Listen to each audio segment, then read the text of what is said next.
Pozdrav dragi pratitelji, dobrodošli u još jedan moj video. Da li ste znali da je kopriva apsolutno najmoćniji lijek iz prirode? Čudotvorna je za zdravlje, a evo i zašto. Kopriva spada u zeljasti biljke i vrlo je ljekovita. Posebno je cijenjen njezin čaj koji ima jako puno ljekovitih svojstava.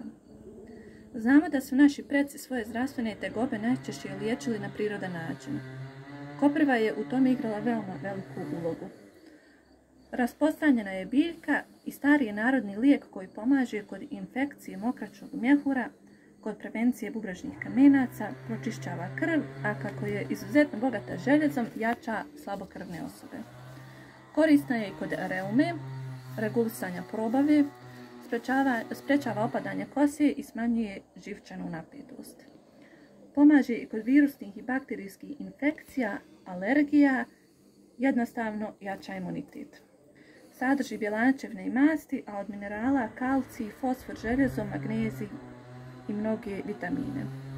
Malo koja biljka ima tako opsežan popis provjerenih ljekovitog djelovanja na ljudsko zdravlje kao što to ima kopriva.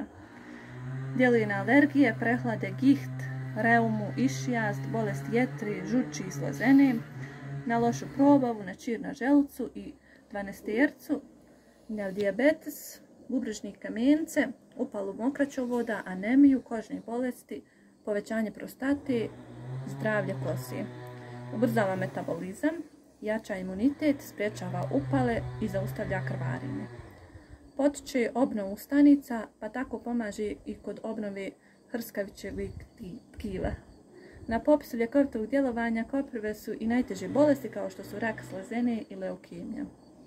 Pozitivno djeluje na gušteraču i pomaže snižavanju šećera u krvi.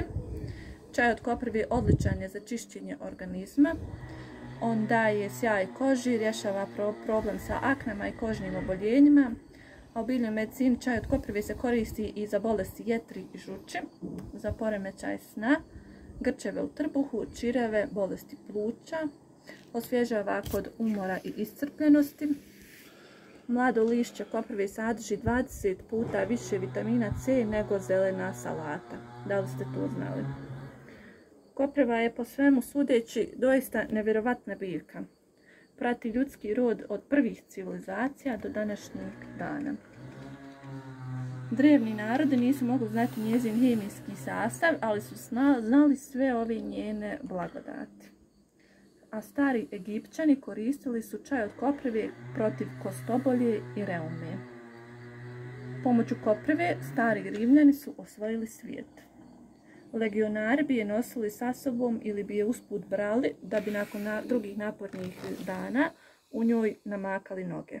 Ili bi ih trljali koprivom da probude cirkulaciju. Kuhali bi zajedno s mesom kako bi meso bilo lakše.